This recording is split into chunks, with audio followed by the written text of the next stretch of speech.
5, 4, 3, 2, 1. Is it hanging up on us? We're live? We're live. Dr. Phil. We're live. Someone's calling you. What's going on? Some of those people I was trying to find. Now they're saying, oh, shit. Yeah, let them worry. Out of all the years you've been doing your show and all the years you've been giving advice, how did this Catch Me Outside girl, how did this happen? Oh, God. But I mean, out of all the different shows, out of all the different shows, you made a monster. I know. I mean, it's my moment of infamy. Seriously, this girl comes on with her mother, and her mother actually brings her on, of course, and she's a train wreck, and we work with her, and we send her to this ranch for like 4 months, right?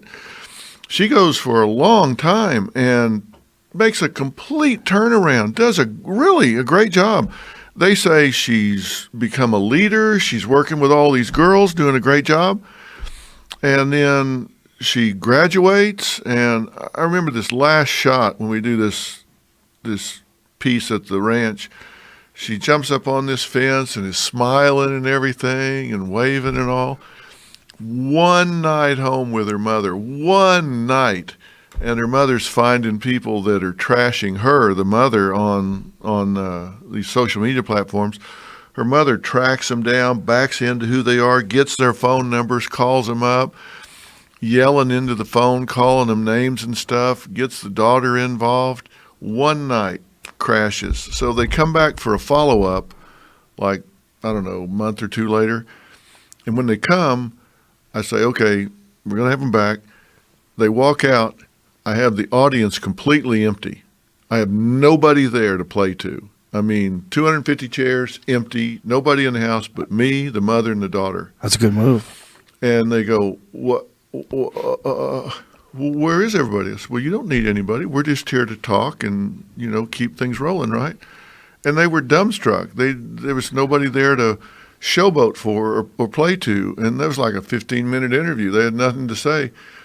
And off they go, and then this phrase that got turned into a meme or whatever they call it. Yeah. It just went crazy, and she was nominated for a Grammy or something. I'm serious. So I take no credit or blame. I just did what I could and haven't seen her since. I wish everybody well. Maybe it'll grow her up. She'll turn something positive out, but I hope so. Well, that's a very good attitude, very healthy attitude for you. But it is, when something goes viral like that, something strange that for whatever reason it catches and takes off, it doesn't make any sense. It's a very weird thing. It makes no sense. She's on a billboard on Sunset, a giant billboard. Oh, really? Huge. Enormous billboard. It's like one of those side of the building billboards where they put the graphic up and it covers the entire building. It makes no sense. Seriously? Seriously. And then there's people curing cancer and you can't find them with both hands. Exactly. Nobody has any idea who won the last Nobel Prize for science. But more power to her. If she can turn into something positive, does she have talent? Have you ever heard any of her music or anything? I have no idea. I've Me only neither. seen her on your show say, "Catch me outside." Yeah, appreciate you bringing that up. Sorry. Yeah. But it's just so strange that one train wreck could, for whatever reason, catch on, and then all of a sudden it's gigantic. Yeah, they say that somebody signed her and paid her millions of dollars. Seriously. She got like close to $1 million from a makeup company. Really? Yeah. Oh, well, okay. There you go. I mean, if that's happening, right? Like, what would your advice be then? Would your advice be, hey, get your shit together and stop being crazy? Well, she's making a lot of money off of being crazy, and her opportunities before that were probably severely limited. Well, they had to be. And what I hope now, that this, even though this certainly is a quirk, what I hope now is that she's surrounded by mature people with business heads on their shoulders and development people that will actually guide this in a way that it's not 15 minutes. Right. Yeah.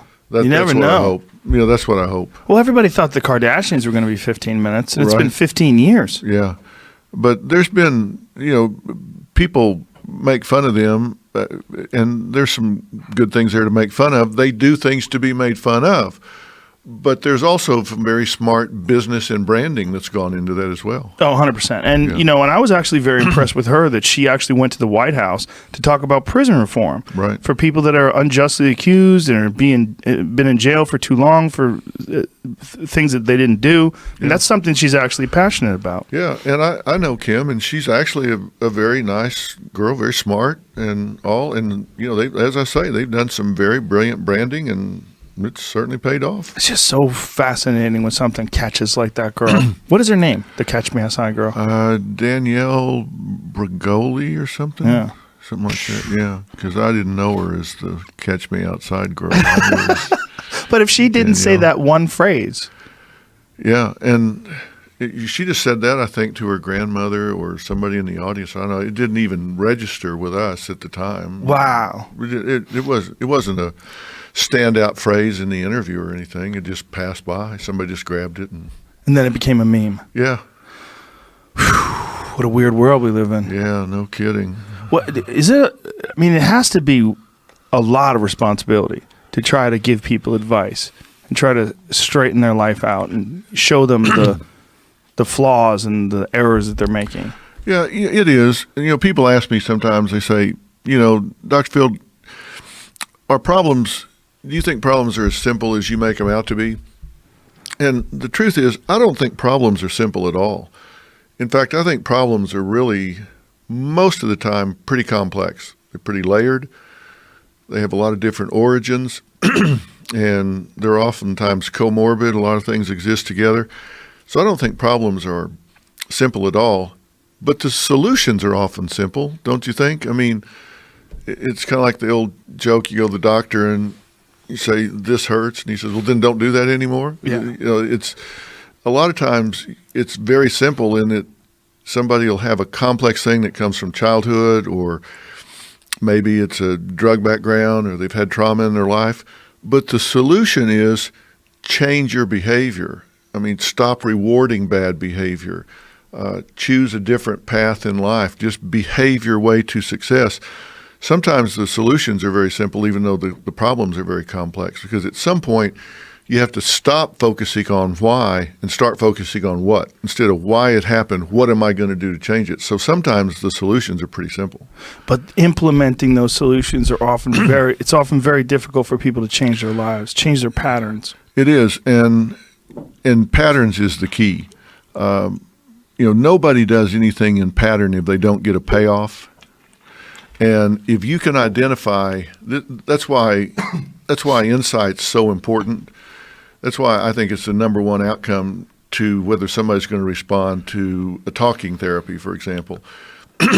If somebody can identify what their payoff is, where they really can figure out, I'm doing this repeatedly, and my payoff is I don't have to work, or I don't get held accountable for this, or I'm escaping accountability over here, or I get attention or sympathy, or if they can figure out what their payoff is, and they can then control that, whether it's for themselves or their kids or whatever, if you control the currency, then you can control the behavior.